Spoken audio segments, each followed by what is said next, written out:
All right, we're going to get started here. We're actually on time this year for most of the panels, at least today.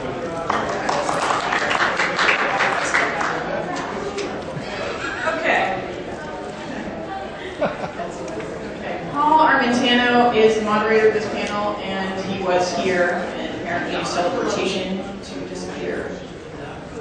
So we are waiting for him. Never mind, we're out of time. Okay.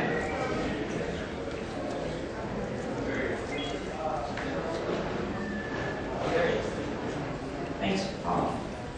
Okay, so your moderator is Mr. Armentano, Normal Deputy Director, Encyclopedia Brain. We also have John Duncan, the California Director for Americans for Safe Access.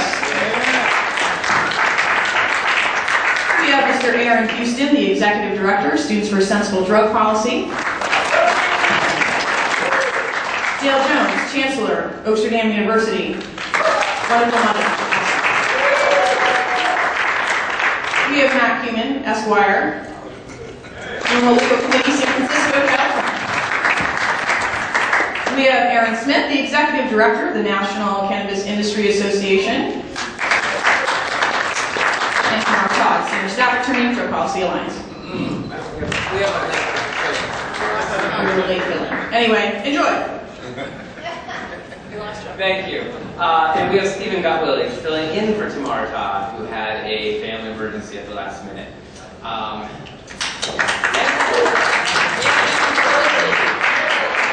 And Stephen Gottwillig is the Deputy Director for the Drug Policy Alliance, and he's actually somebody I think very, very highly of. His opinions on cannabis are really worth listening to. You know, I knew we were dealing with that sort of after-lunch exodus, and when you do enough of these conferences, you begin to expect that. But the reality is, this is, I think, a really important panel. I think it's one of the more important panels of this conference, so I appreciate you guys for sitting in. And we have a brain trust at this table. We have some of the best and brightest minds that deal with marijuana law policy reform on the national level. And I have a number of questions that I want to pose to these panelists and really have what I consider to be an educated and enlightening and informed discussion about what the hell's happened the last 4 years and what potentially can we expect in the coming years. So this panel is called Broken Promises.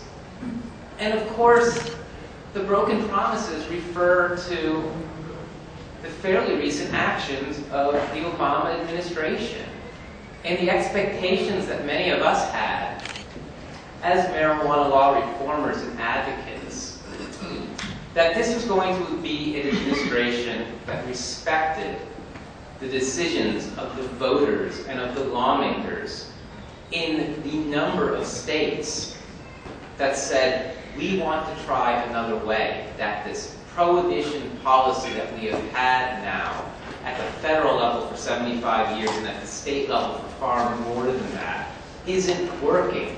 We want to take another approach. And of course, when Barack Obama was running for office, he famously pledged that he would respect the decisions of those states that wanted to embark on a different approach. But that really hasn't been what's happened. And my first question, I want to pose this to Stephen Gottwillig, and I want to play a little bit of possibly devil's advocate here. And I sort of want to flip things around and ask, do we deserve some of the blame, if you will, for this blowback? Because perhaps were our expectations too high? Did we expect too much too soon? Or conversely, do we have every damn right to be angry and to be disappointed with this administration? Which do you think it is? And that's not a loaded question. Oh, fuck yeah. We have a reason to be, forgive me, Mrs. Lee, to be enraged at this administration, not just for escalating the war on some of the most vulnerable people in our communities and wasting federal resources and escalating the federal war on marijuana, but for, as the title of this panel suggests, breaking the president's word, breaking candidate Obama, and then President Obama's word that he knew what the right thing to do on medical marijuana policy should be in this country. He said it, and he got it right the first time on the campaign trail, and then the Ogden memo said it pretty simply, right? That unless, that anyone in clear and unambiguous compliance with the law created by the people of that state are going to be, essentially not targeted by the feds. They have broken that promise, in so many different ways, known intimately by the people in this room. I'm not going to describe it, but we have every reason to feel betrayed by this president. That said, he didn't. I honestly believe he didn't mean it the second time. He meant it the first time. What has happened is not exactly what anyone in the White House, or I would even say the Attorney General, intended.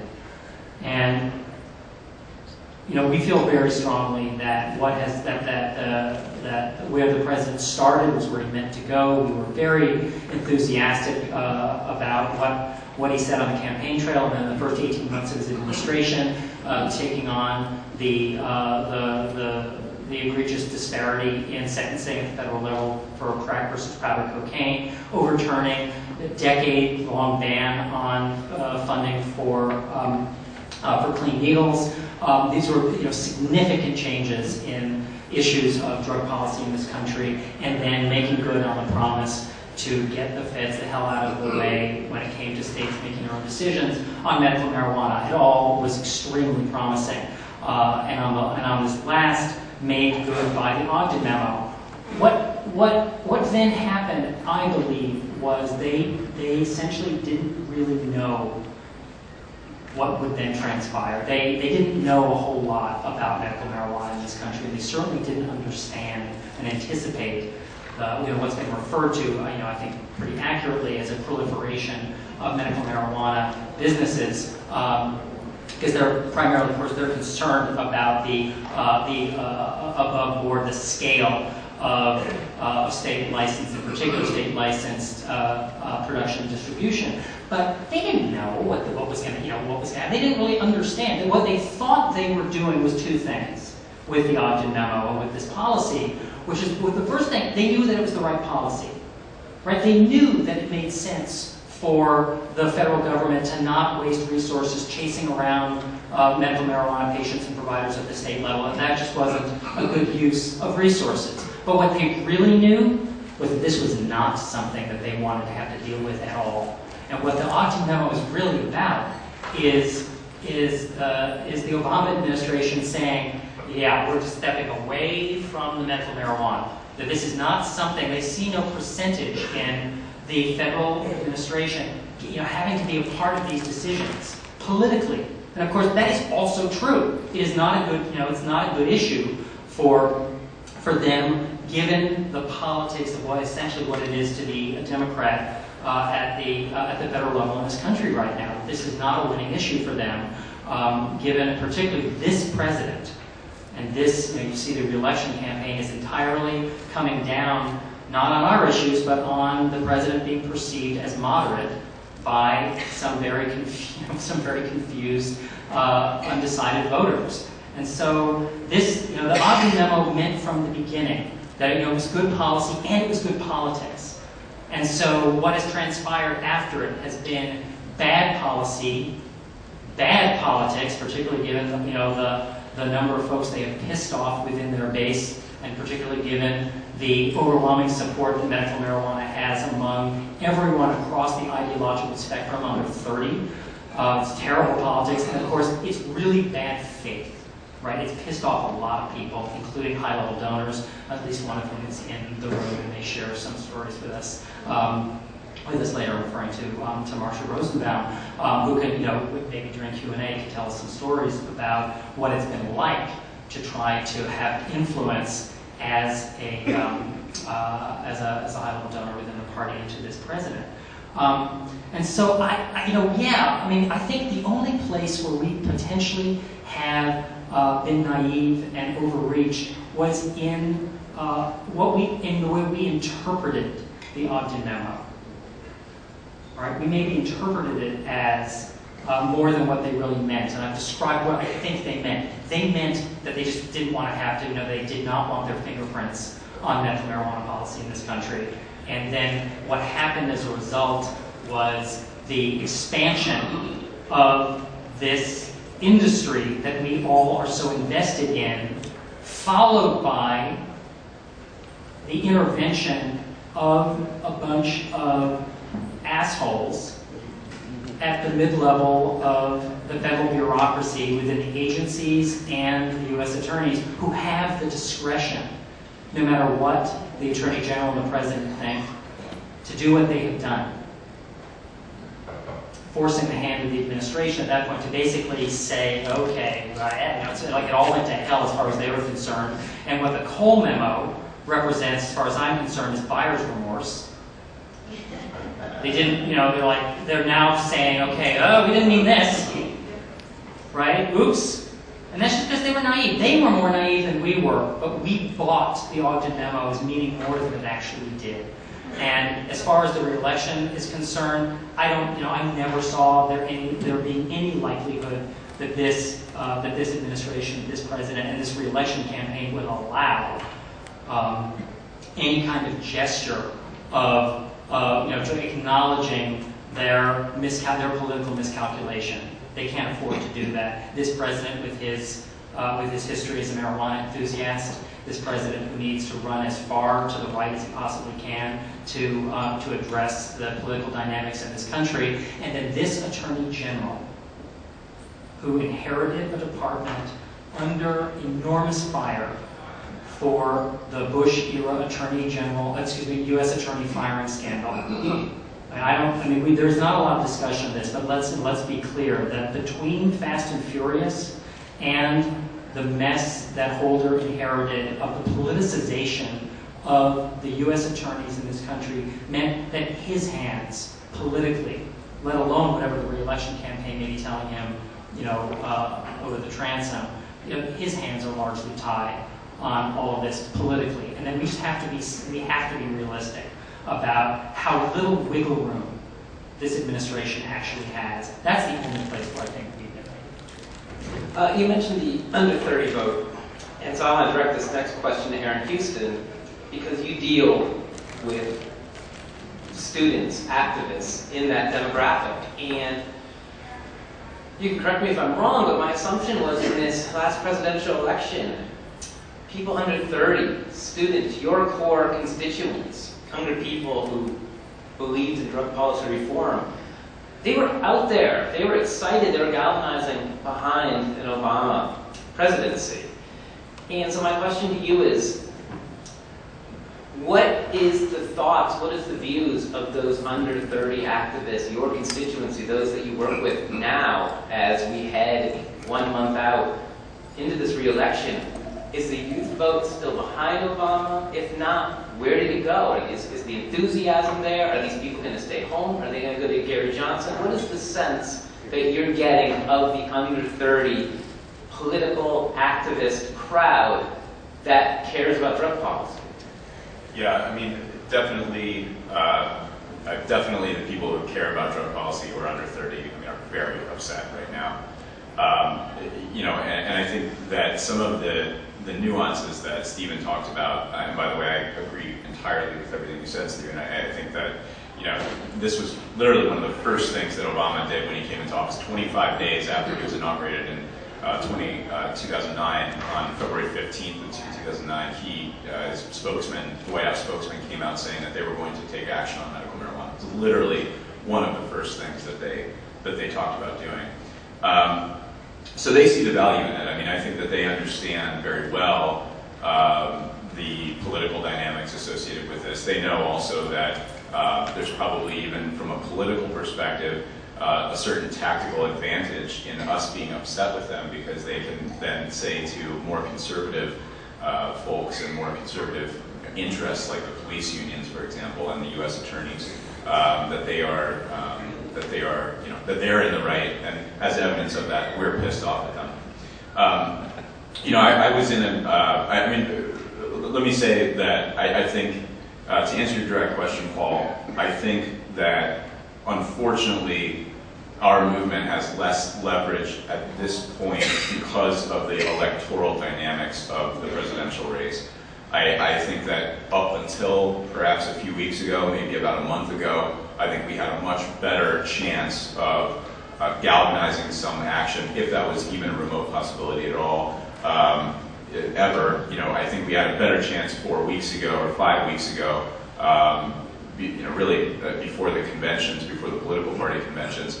At this point, looking at the swing state polling, in all 9 or so of the swing states, Ohio and Florida being some of the biggest ones, Obama is ahead right now. And if he wins Ohio and Florida, he doesn't need to care. He doesn't need to worry about Colorado. But really, what we're talking about here, in terms of to be specific, some very discrete policy action that might help him with young voters, that would really be, we'd be talking about Colorado. We'd be talking about young people in Colorado, because of the way the electoral system works, electoral college.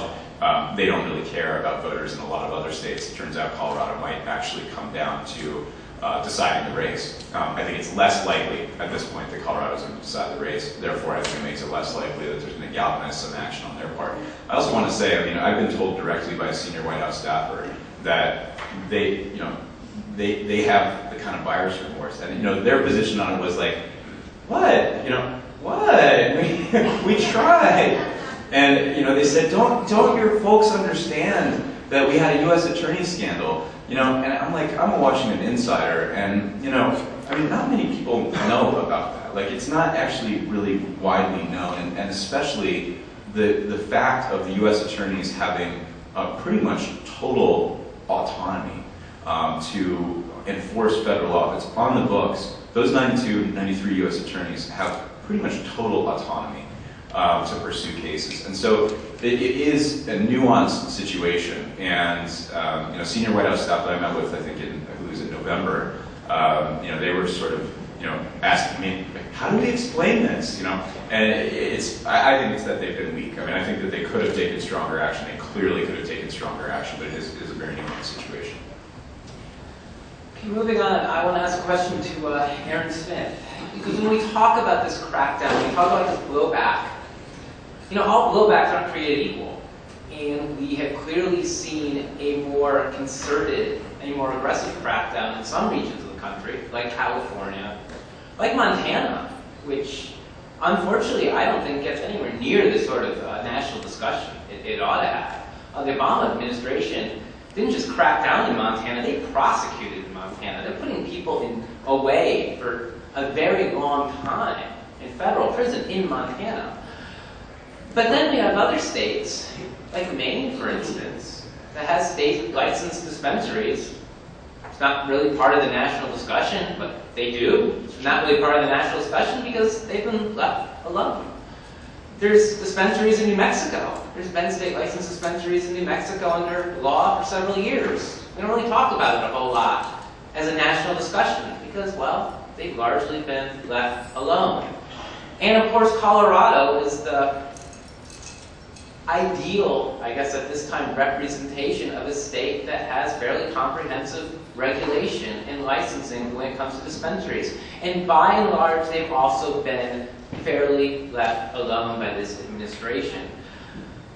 So my question to you, Aaron, as head of the National Cannabis Industry Association, is it your assumption that the administration is picking and choosing where it's cracking down, and is it largely making these decisions based on the fact that some of these states have instituted state licensing and regulations, and largely the administration, because they have done so, are leaving those states alone while they're going after the states that haven't instituted such regulations? And if that's the case, are you guys working toward more regulations in these medical marijuana states, what should ideally those regulations look like to keep the federal government at bay? And then my final question would be, if we have a Romney administration, do you think it would even matter? Do you think that we would see a change in that a Romney administration would go into these states, even these states that have regulations and have been left alone? Or do you think that it would basically be a continuation of the policy we have now?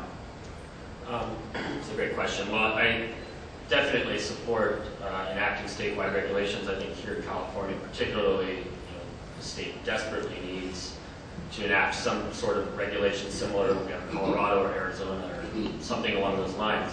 But that said, there's certainly no guarantee that a regulated business would be left alone. I mean, Oaksterdam University, Harborside, these are city-regulated and licensed facilities here in California that have been raided, and these are the high-profile raids. We've seen raided in one case or ordered to shut down in another. We've seen state-licensed facilities in Colorado receive letters from U.S. attorneys threatening to prosecute the owners of the property as well as take the property. So, but that said, I think what the state-level regulations do to our benefit is creates, for one thing, it creates a bar. It sets the bar a little bit higher, creates a barrier to entry into the marketplace so that players in the industry in a regulated market tend to be less likely to get around the law, diversion, bad advertising, all of these things that make it really difficult for local officials to embrace the industry. So in a regulated market, it's a lot more likely that the local law enforcement or the local city council will work with the industry and ultimately support the industry, and it prevents collusion between, or it's less likely to lead to collusion between federal officials and local officials, which I think is what we often see in places like Los Angeles, where they basically call in the feds. And as far as what those regulations look like, I think the key is to ensure that you have a closed loop to where the medicine is tracked. We can show, have an audit trail and show that their medicine was not diverted out the back door. And there's different ways to do that. You have a vertically integrated system like Colorado has. I would prefer a model closer to Arizona where basically you can grow as many plants as you can sell, as long as you track where that medicine ultimately went. And in terms of Romney presidency, I certainly, I'm personally voting for Obama in a swing state and want to see a second term, and I think most of us here do. But I would not worry too much that it would get significantly worse because, frankly, it's almost as bad as I can imagine it being right now. We're seeing raids conducted throughout the country. We're seeing state licensed facilities shut down by the federal government. We're seeing bank account a situation where the Department of Treasury prevents legitimate medical cannabis businesses from being able to even deposit their money in a bank account. We're seeing aggressive audits from the IRS that are disallowing ordinary business deductions, essentially making it impossible to thrive as an industry. So, I wouldn't pull my hair out and freak out if we got an Obama or a Romney administration next year. And also, I would just remind everybody that this industry, basically started during the Bush presidency. We were seeing raids almost weekly throughout California, and yet the industry continued to grow. Thank you. Questions to Dale Jones. You mentioned Oaksterdam University and the raid on Oaksterdam University. Certainly within the last year, that's been one of the more high-profile actions taken by this administration. So, Dale, I ask you as the chancellor of Oaksterdam University, and I want to emphasize to people, Oaksterdam University is still open. Oaksterdam University has moved forward. And sometimes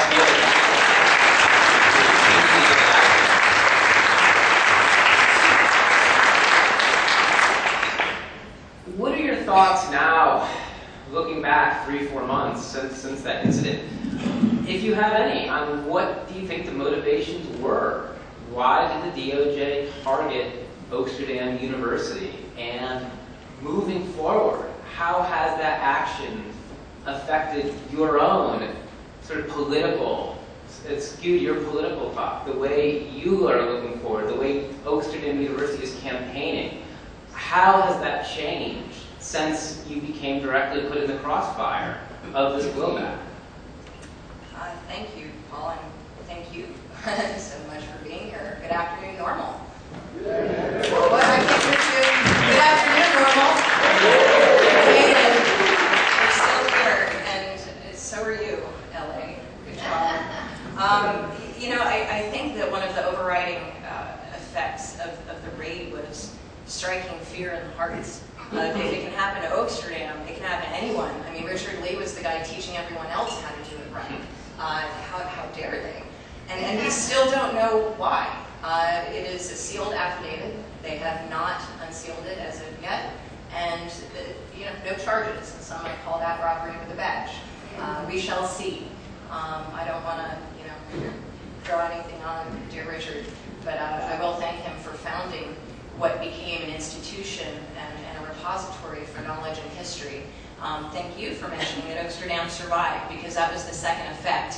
And I think that was a much intended effect for folks to think that we got shut down. And I assure you, we definitely did not. In fact, we taught classes that very week. We finished the semesters of the students that were directly affected by it. So we managed to keep it going.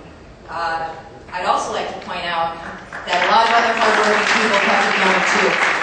We have the student union that's still going strong and offering a place for people to go. We still have the Oaksterdam gift shop. We still have the dispensary that is relicensed by Oakland that is going strong. We have people that are keeping what was started going. The lasting effect, however, is that we are now all independent operators. And I think that was the greatest gift to me by the Fed, is to untether us to now become simply a First Amendment fight. We are no longer a dispensary. We are no longer tied to the direct cannabis business, which allows us to really operate much more freely and operate with pretty much whoever we want. I'd like to say again, untethered. And that was something I don't think they realized would be a lasting effect, that the First Amendment fight can go on.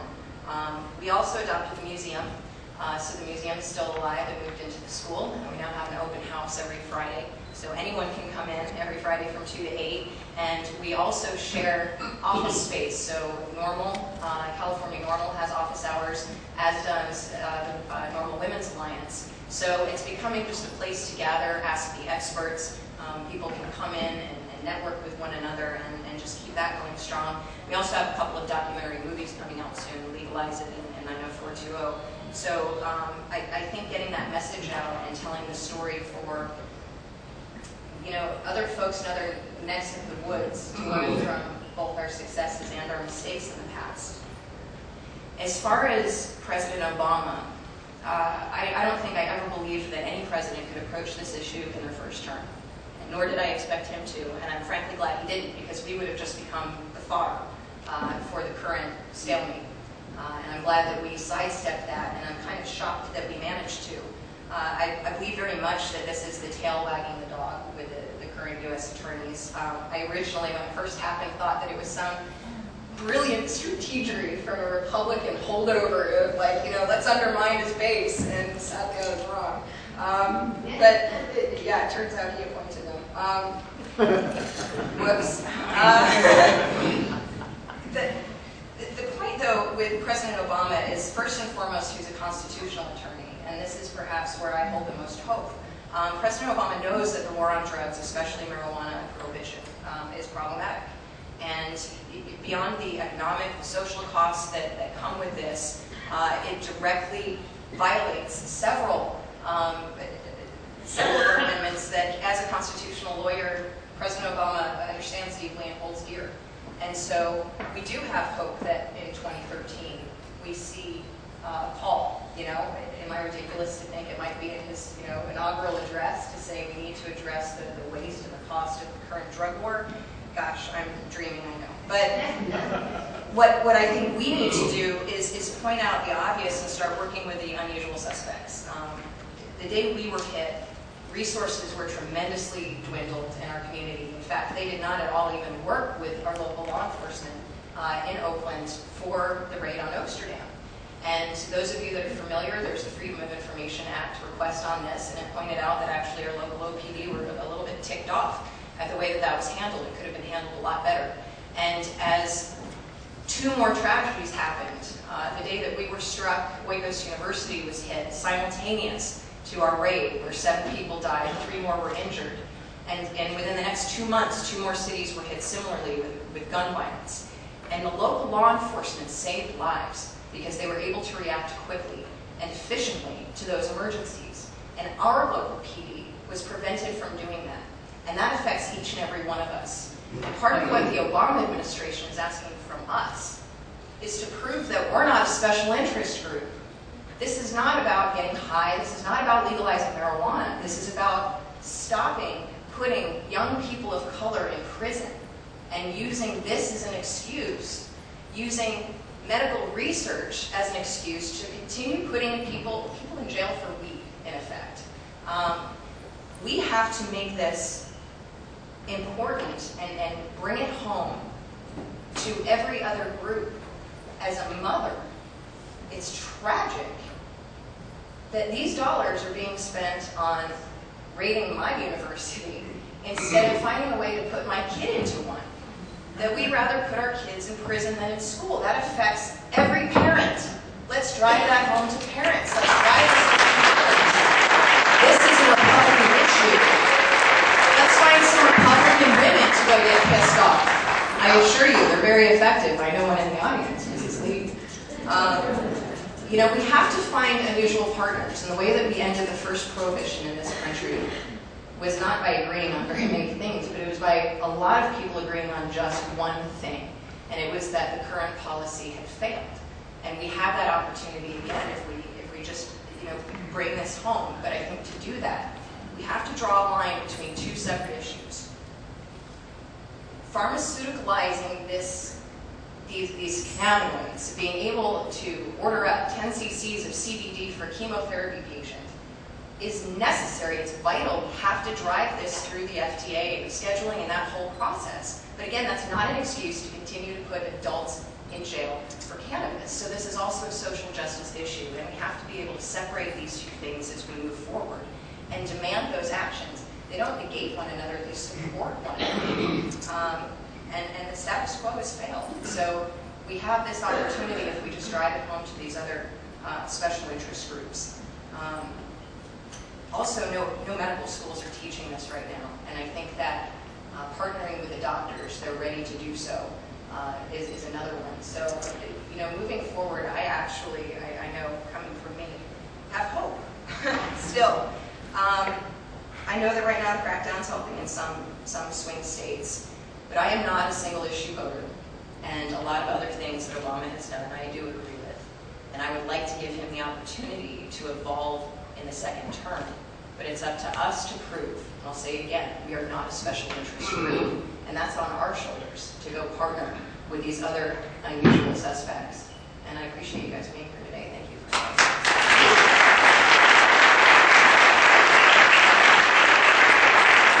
So, speaking of the swing states, I want to bring Don Duncan, who's the California Director of Americans for Safe Access, into this discussion, because a few months ago, ASA launched a fairly visible, high-profile campaign called Camp Wake Up Obama.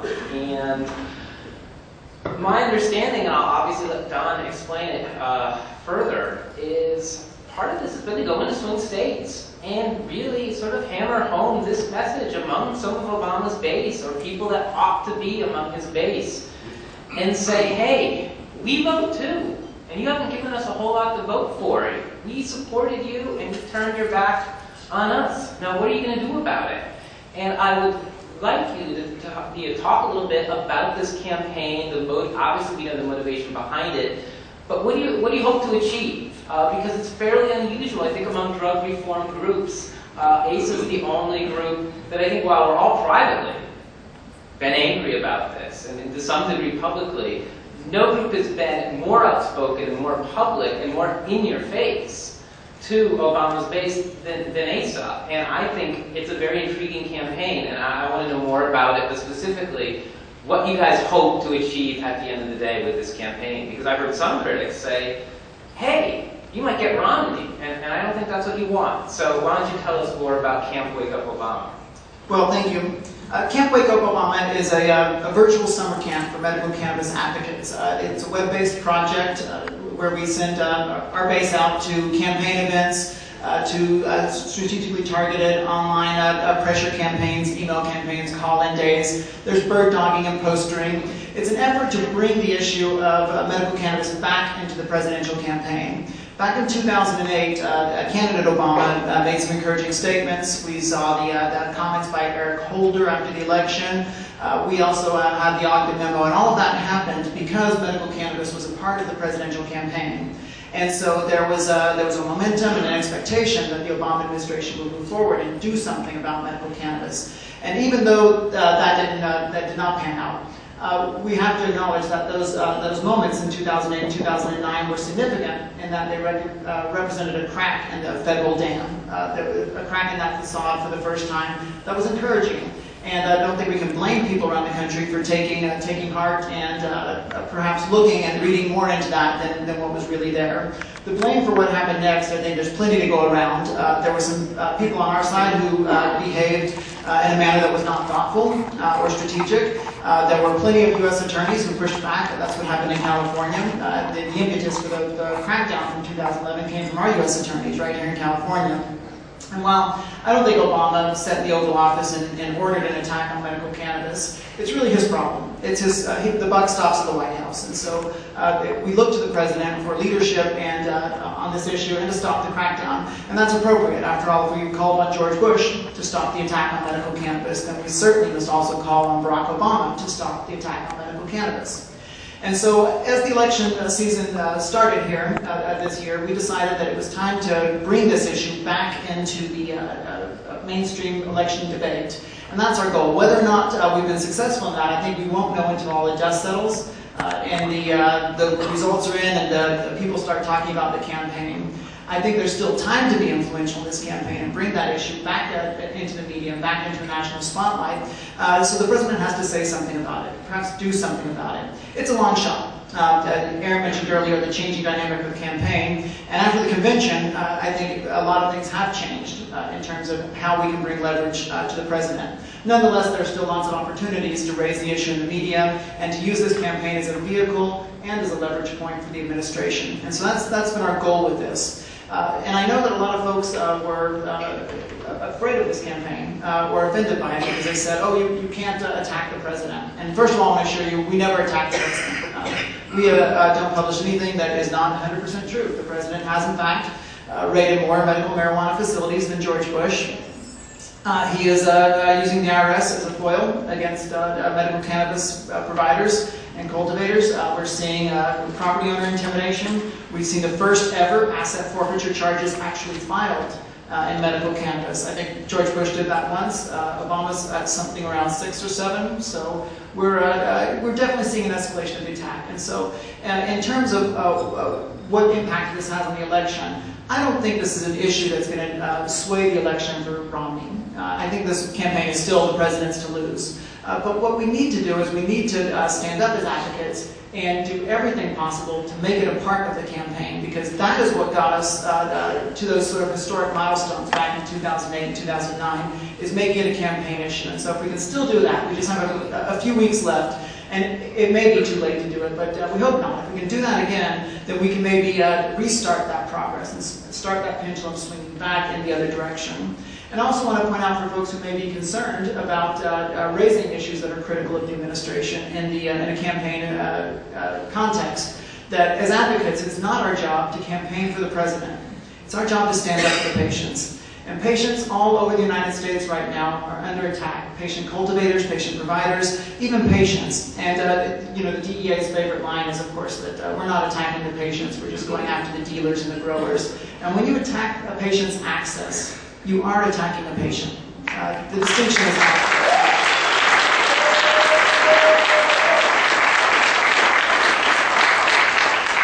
what I would hope moving forward. You know, we'll know in a few weeks what impact, if any, that this campaign is going to have and all the other efforts that are going on around the election campaign is going to have on the presidential race, or even on the local races, statewide races, and what have you. What I hope people can carry forward from this is this idea that these election campaigns are a strategic moment in time, a tiny little window where the incumbent is a candidate again. And you have a special kind of leverage as a voter and as an advocate during those election seasons. And so all of the tools from Can't Wake Up On are still useful after this election campaign. You can still go out to events and always be that flying one who asks the medical marijuana question. You can still call in, you can still use the websites to post questions for candidates.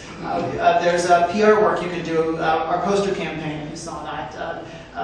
Those are the sorts of things that you can do every time an election is happening to push that issue of medical cannabis forward. So I hope we do have an impact on the campaign. I hope that we're building a political background to this campaign that is pushing the president towards action in the next administration. And that's really what we're looking for. It's after 2013.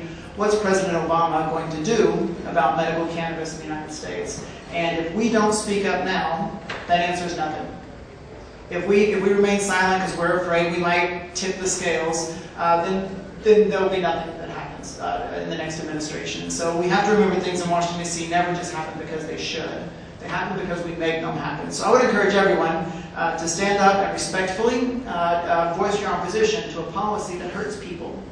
And it's not okay to wave the flag for the president if he's hurting people. We need to call that out. We need to have that on the table, so that our national dialogue and our national debate in this campaign season includes the fact that patients still need safe access. And that's really what Thank you, Matt. Now, I want to put this question to Matt Kumin, because we just heard the way ACEs respond, we've heard the way some other groups have responded. You and a couple members of the NORML Legal Committee also responded to this blowback, to this most recent crackdown, and you took a different tack. You took a legal track, and you filed a lawsuit against the Department of Justice, arguing that this crackdown, specifically in California, was in violation of the 9th Amendment, the 10th Amendment, the 14th Amendment, and that the federal government had engaged in equitable estoppel. And I'm hoping you can tell this audience a bit more about the strategy behind this lawsuit, and more importantly, where it stands now. Thanks, Paul. Well, you know, I didn't ask for this war on drugs, none of us did, but when they attacked us, our feeling, there were 7 attorneys, our feeling was that we got to attack back. That you can't sit back and not respond when you're attacked. And of course, as we've heard from other speakers, the goal of this thing was to win. Now, we never believed we would win in the district court level, and in fact, we were dismissed at all of district court levels. Our opening brief to the 9th Circuit, which is where the lawsuit was directed, is due on October 24th. And Paul, your declaration, declaration of Rick Doblin, which none of these district court judges read, none of them bothered to look at it, were all designed to be read by the 9th Circuit judges. So we're hoping that the science will get a look at, will be looked at, and the research will be looked at, finally by the 9th Circuit Court of Appeal. I mentioned the other attorneys. Lance Rogers, are you in here, Lance? Somewhere around here? No. Mark Reichel in the Eastern District, David, Michael, Alan Silver, and myself, Eric Shevin, and Art Hodge were the attorneys in the state, and Alan's actually from New Jersey, but he's licensed in California too. So the goal is to win, and we're hoping to win at the 9th Circuit. Alan, David Michael sought a preliminary injunction for Angel Raich, and lost at the district court level, won at the 9th Circuit. Of course, that eventually was overturned by the U.S. Supreme Court. But we do have some hopes for the 9th Circuit. We see it as a liberal court. We see it as a court that will listen, and so that's really where this whole thing was focused. The lawsuit, just to be clear what it does, and you mentioned the term equitable estoppel, it's not really the key argument in there, and I do want to talk about the other amendments just quickly. But basically, the points we're making is, one, in the Wham case in Santa Cruz, the government told the court that it was going to adopt the policy and not go after patients. There's a doctrine in law called judicial estoppel, which basically means if you tell a judge that you're going to do something, don't tell another judge you're going to do something the opposite of that. So basically, the integrity of the judicial process is at stake when the government lies to a court in order to stop a discovery process. Because in the Wham case, they were going to have depositions of Michelle Holt, Leonhardt, Eric Holder, and other administration officials. And you can imagine what a deposition would look like. I don't know if anyone saw Michelle Leonhardt on that videotape when Jared Polis was interviewing her. I mean, can you imagine when you get a couple of attorneys who actually have Paul Armentano in the room feeding them little yellow notes about what they ask? I mean, these people are going to be roasted. So they did that. They lied to avoid discovery. Our goal is we have a number of options procedurally. We might be able to get our lawsuit reinstated, in which case we're going to be back to discovery. We're going to go ahead and do that. We might get our preliminary injunction ordered by the court. We might be able to go back and amend our complaint. In any event, the goal is to win. Now, the second goal, and I'll talk about the other theories just quickly in a second. The other goal is to continue to be one of the ways in which we bang down the wall of prohibition. It's a big wall, it's got cracks in it. We all know it's got cracks in it. Washington, Colorado, Oregon, all over the country. If we bang, bang, bang, whether it's with legal action, political action, initiatives, you're eventually going to crack the wall. One of the things that happened in this lawsuit, some of you have heard me talk about this before, is the lawsuit surfaced the daughter of a Republican congressman who has stage 3 melanoma cancer, Brianna Bilbray. Her dad's Brian Bilbray from the 50th Congressional District in California. That led to discussions with him being involved, him talking to Joe Pitts. So I've been one of the things we've been trying to do is get the Republicans in the Congress to start looking at this. And the vulnerable issue for them is they won't even allow clinical research. The gold standard, as Paul has explained to me over and over again, is that you want to be able to do double-blind testing. Take 100 patients that have cancer, give half of them placebo and half of them some sort of CBD-rich cannabis or something like that. What happens is the government's not even allowing that research. These Congress people we've talked to are all basically saying, well, we really should allow that research. So there's plenty of people on both sides of the aisle, and we've got Ted Trimpa. Some of you may know Ted Trimpa. We've talked to his folks in D.C. They're ready to start, because nothing's going to happen until after this election. Nothing. I mean, until this damn thing's over, we can't move forward. But as soon as it's over, and as soon as the committee assignments get going, we're going to see I think, real action taking place in some of these congressional committees and subcommittees. The other theories that we're using, one of the interesting theories is David Michael's been working on this fundamental rights analysis. When the Angel Rach's case was returned back to the 9th Circuit, the 9th Circuit made a point of saying that this may not be the day, but there may be a day in the not-so-distant future in which the fundamental right to use cannabis, as evidenced by the enormous amount of popular support throughout the states that have passed medical cannabis laws, will become a fundamental right. So we're going back to the 9th Circuit now, a number of years later, saying, we think this is the time. And the 9th Circuit, again, left open that door. We're going to try to push that door open. The other theory that we're using is an equal protection theory. Just basically, laws have to be rationally based. It's not like we're in the King's age, when it was arbitrary and capricious, off with his head. You can't do that anymore. You have to have a reason to take his head off. Okay, so now, what's happening is, we've looked at cases, and the last time the 9th Circuit looked at an equal protection analysis of the Controlled Substances Act in the 9th Circuit was in 1978. Since 1978, the amount of scientific research and the data that's come in is significant. In 1999, a case in the 9th Circuit talked about, the judge I think it was a district court case, the judge was basically promised by the federal government that they would allow research. This was a case challenging who could be allowed into the IND program that the federal government set up. And the judge went on and on at the end of the decision about why they're hoping that science will overcome politics, and that the government had promised the court that they would undertake clinical research. That was in 1999. The only clinical research there's only been a few studies that have been allowed, most notably the Center for Medicinal Cannabis Research down in UC San Diego. But basically, they've been blocking it. Paul, consistently also pointing out that NIDA has said that they won't really support research unless it shows the negative aspects of cannabis.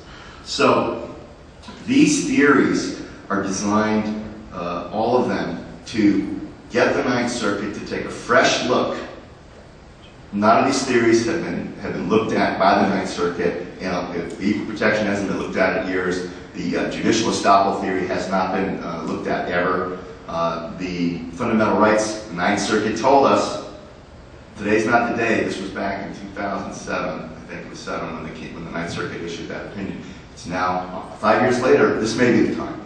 So we want to win. That's the goal, and we want to win at the Ninth Circuit. And if we don't win, we're going to continue to press the government on every single way that we can. In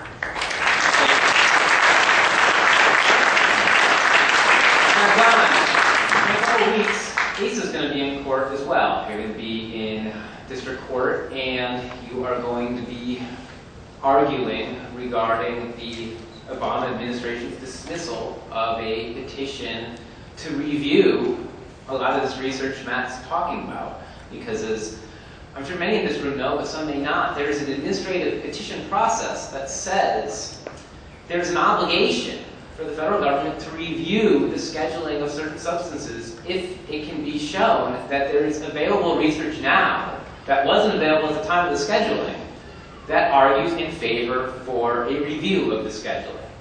And marijuana was scheduled in 1970. I think it's fairly hard to make an objective case that there's not, in fact, more research now available than there was in 1970. But the Obama administration, Michelle Leonhardt, disagreed, and they summarily dismissed this challenge back about a year and a couple months ago in July, when they said, no, we don't see any need to have hearings, to have any review, and you guys are going to be in court to challenge that. So tell us where that stands and where you hope this goes. I will, thank you. People have forgotten, I think, that former President Nixon, who was the architect of our modern drug war, placed cannabis in Schedule 1 of the Controlled Substances Act temporarily, pending further investigation. So, boy, we have further investigation.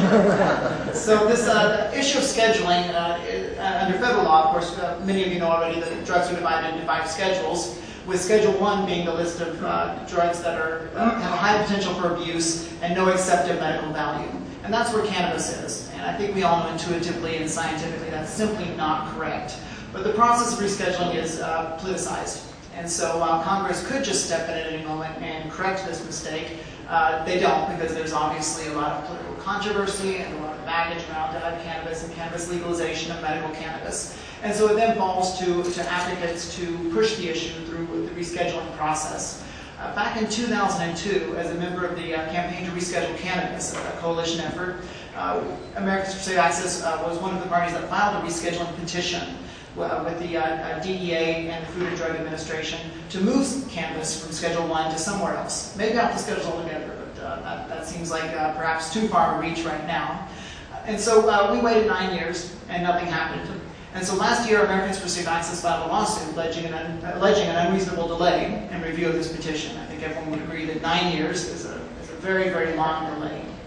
And so after that lawsuit was filed, it was about 2 months before we'd even been to court for the first time, that the DEA finally responded to the rescheduling petition from 2002 and did exactly what we thought they would do, and indeed what we needed them to do to move forward with our plan, and that is to deny the petition. For the same reason they've denied every other petition. There's no accepted medical value for cannabis. And so following that, we appealed to the DC Circuit Federal Court for a review of that decision. And so that's what's coming up on the 16th. We didn't know how far we were going to go. Rescheduling has been one of those things that many people have tried and no one has succeeded in doing.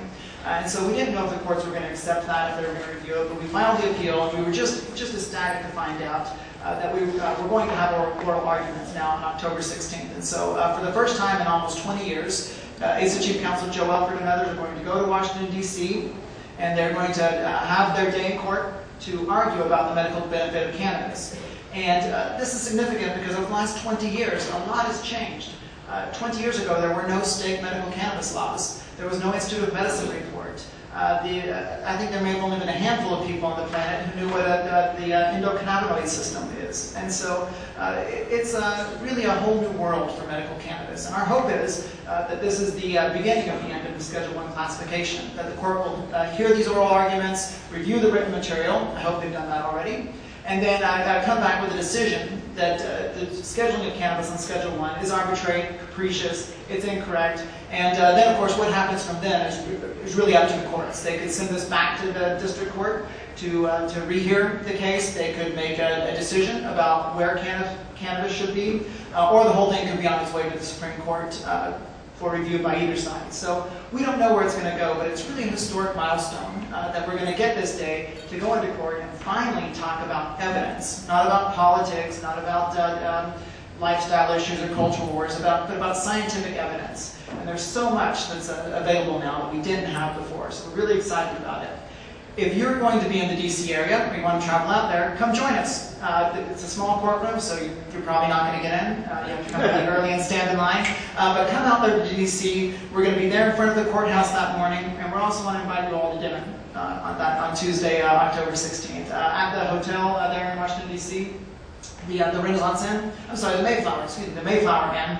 We'll be having a special anniversary dinner and awards banquet for Americans for Safe Access. You can talk to the plaintiffs, you can talk to Joe Alford about how it went, and get sort of the breaking news on that. So if you're going to be nearby, come on by DC on the 16th, and I hope we'll have really, really good news to report.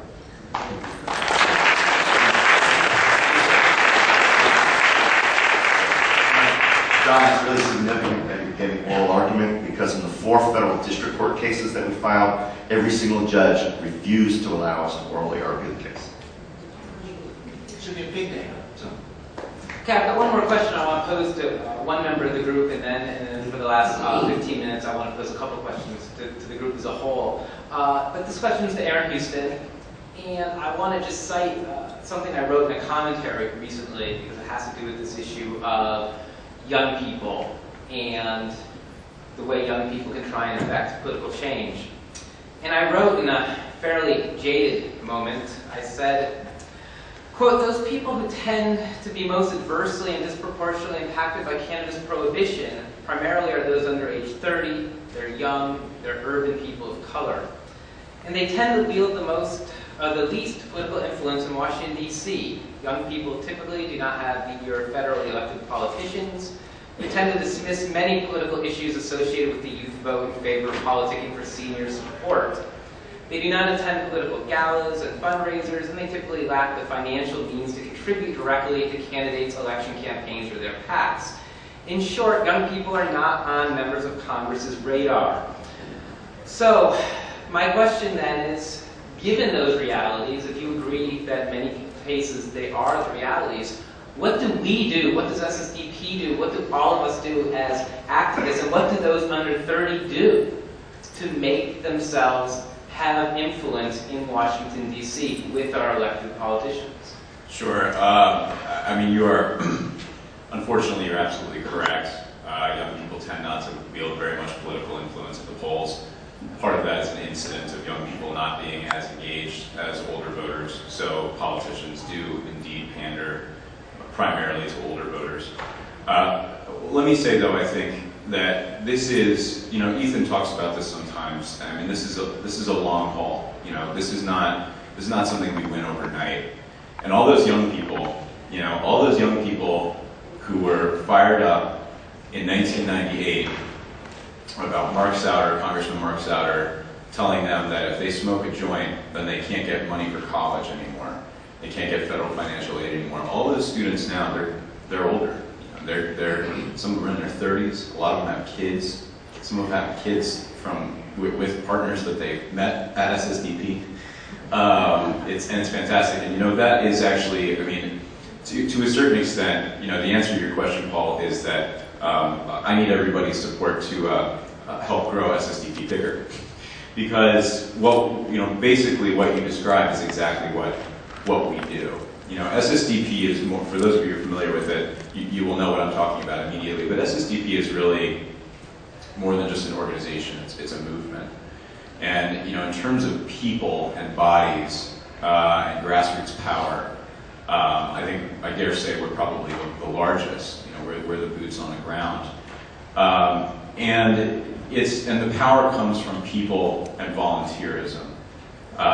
It also comes from money, because we need money to do those things, to organize those activities. But what we do with that is try to vest in young people an understanding of how to engage in the political process. And we don't tell them to get involved in any particular political party.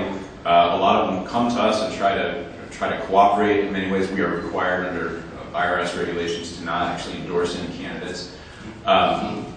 But what we do is say, if you're a Republican, if you're a young person who believes in Republican ideals, get involved in the local Republican Party. If you're a Democrat, start going to the local Democratic Party meetings, because the old folks mostly old folks who attend party events in states, I mean, party politics is very, very localized. I got my start when I was a teenager by showing up at my local Democratic Party events and volunteering. And after not too long, I was the chairman of the House district that I was in.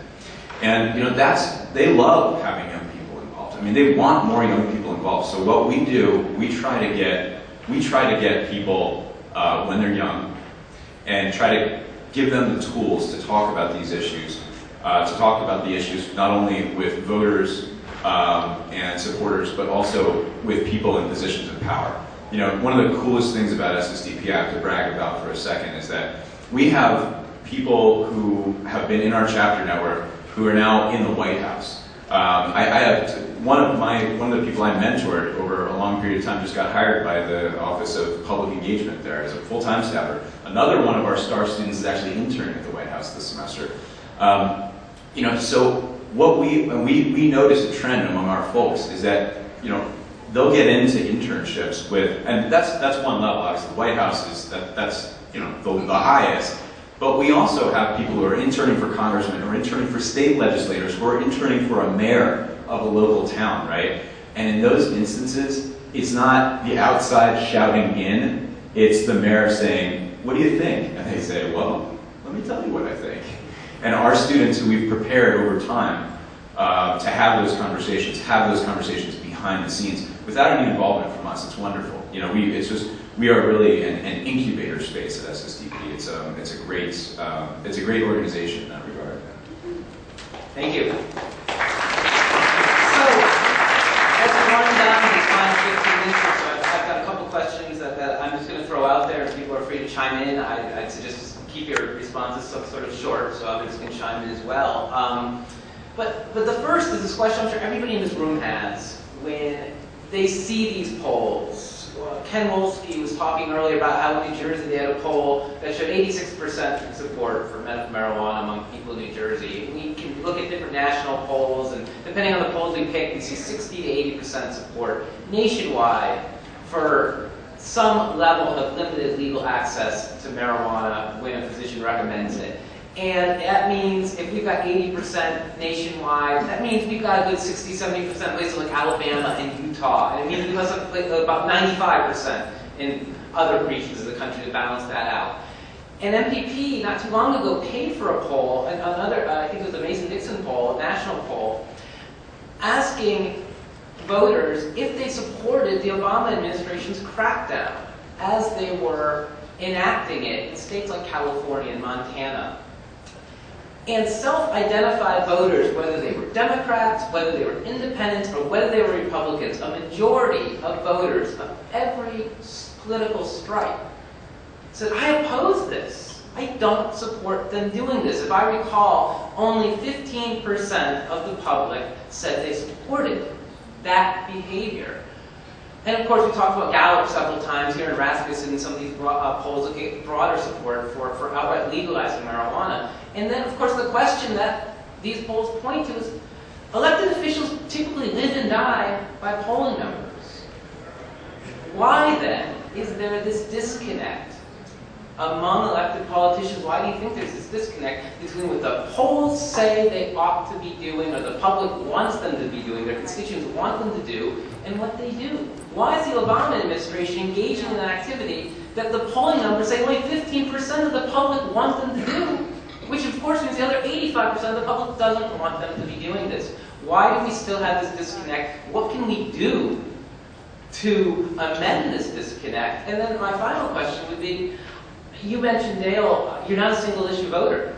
My question is that something we need to do as a movement to try and bridge this gap and get elected politicians to do not just what's right, but what their constituents are telling them they want them to do?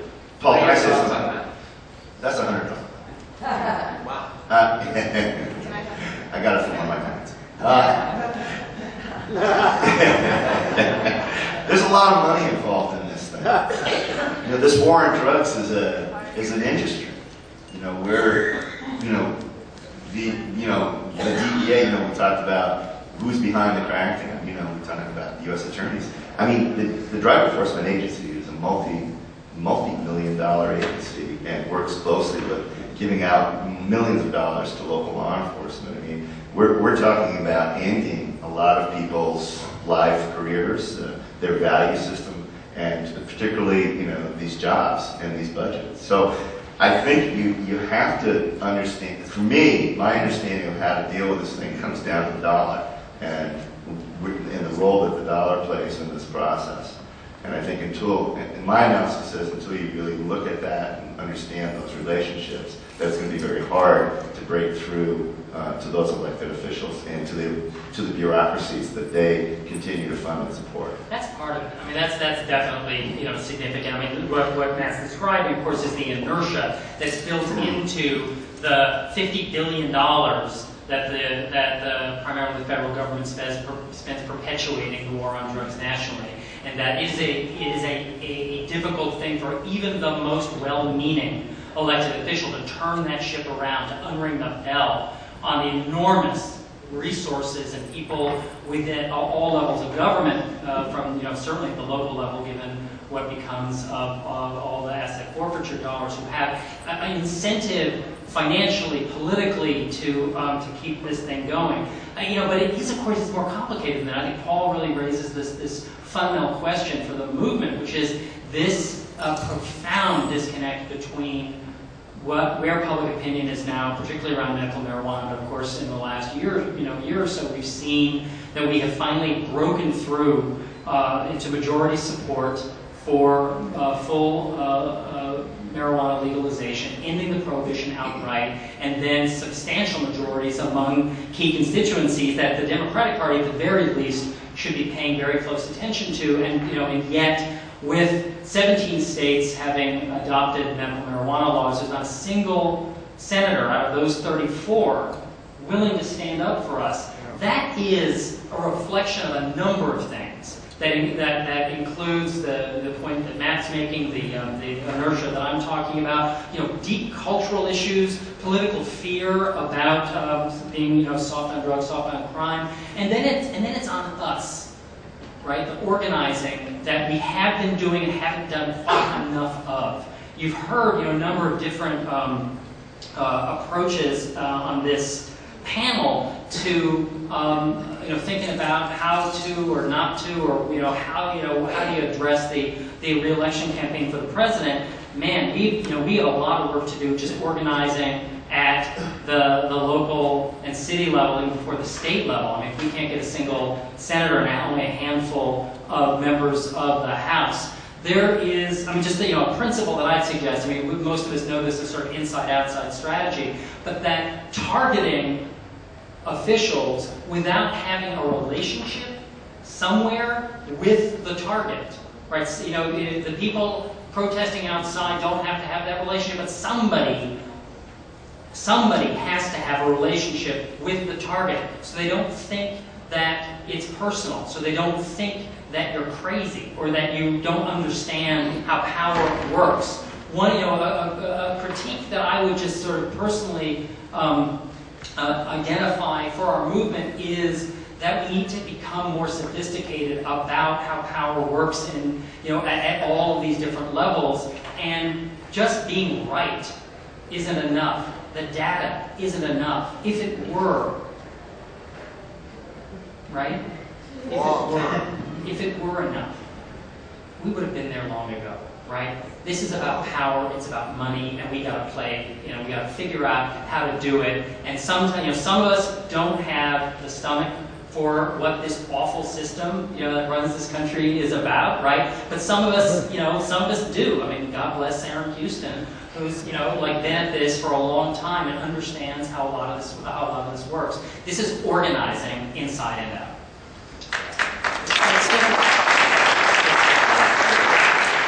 Let me just briefly add to those very insightful comments that we need to get bigger. We're not very big, and that's something that we've been seeing in this election campaign, is that even though we may seem big in this large room, we're not really big and nationwide. And so we need to grow, and there are two ways to grow. One is to add numbers, and that's what grassroots campaigning is all about, is to activate and bring into the fold more and more the citizens who believe in what we do. We also need coalitions. And that's something that I think we haven't historically done very well, is to bring ourselves into coalition with organizations where constituencies overlap. And so I would like to see that be a priority of the cannabis and medical cannabis movements moving forward, is to keep building those coalitions and get folks involved who traditionally haven't been a part of this, but can recognize how their constituents are involved in the issues around medical cannabis. And that's another way to grow, and a very important way to participate in those power dynamics. No, it's great. Can I say one quick thing? Sorry. Quick. Just one thing that I've found very helpful is this notion of poster children, bringing people in who have never, ever before dreamed of using cannabis, or in the case of a woman I'm working with, getting cannabis for her 3-year-old son who has pediatric epilepsy. And it's very interesting when those people start getting involved, and as much as possible, part of the strategy, I think, has to be bringing people who've never ever imagined, like this woman told me, going out and buying a pound of cannabis from a drug dealer so she can get the CBD out for her son, and all of a sudden, she wakes up. So, sorry, I just wanted to bring that up. Yeah, let's have, I want Dale to chime in, and then Aaron, you'll get the last word, so make it profound. Well, fantastic. Yeah, to speak to actually a couple of your issues, there does seem to be a tremendous blind spot to this whole question for especially policy wonks that understand the numbers inside and out. They suddenly just turn to the left or to the right when this poll question, and perhaps it is we just have to vote them out of office. It's been 75 years now since the law was changed in 1937. So just think about how many living humans are still around that have a living memory. Now you've got to be up in your 80s to even remember what actually happened there. To speak to SSDP and the youth vote, what blows my mind is that this is the first time in history that information, knowledge, is not filtered by leaders before it reaches the masses. For the first time in history, youth have access to what could very well be the truth, although you have to filter that a little bit too. But you don't have to wait for it to trickle down. It's not coming down from on high anymore. And knowledge is power. And I think the impetus might be coming from the social networking to actually improve and increase this knowledge, because eventually the opposition will grow old and die. And it's going to be the youth that start taking these positions, as it is the most popular issue on every ballot. People that support this issue will start to win those ballots. And we have to draw that arrow and educate the elected officials directly that this affects them. And I think that involves working with unusual partners, that it's not just our coalitions, but mainstream coalitions, working on powerful messaging, figuring out what's in it for them to want to work with us. A great example is the Fox echo chamber. If you just look at the numbers, the people that watch Fox are more than every other combined. And so reaching across that aisle and finding the things in common, even if it's just attacking what Obama just did. Getting senior support. If the youth don't have their own drive to do it, then maybe Sarah Silverman was right. Call your grandma and get her to care, not in your name, youth. We've got to get that echo chamber going. And I'll point out, too, that this is cyclical. This happened in 2007. And we have an opportunity to encourage the Obama administration, perhaps with sugar, similar to the LGBT community, and encourage, you are our president, we need you to evolve. It's about economics as much as it's social justice for us. And I'll point out that even Nixon kind of had it right. His budget was 1/3 incarceration and 2/3 treatment. And that shifted over these years. And we have an opportunity to draw a line to those budgets as well, which are not currently being held accountable. And I think at this point in history, we have the opportunity for that turning point, because that current budget hasn't changed, and it's frightening. And I think that we have the opportunity to hold that to task. And in the meantime, again, it's cyclical. And once upon a time, after 2007, hell and damnation, and then 1,000 flowers bloomed. And so we have that opportunity again to learn from our past mistakes and move forward and do it well. And I'm glad you guys are a part of that.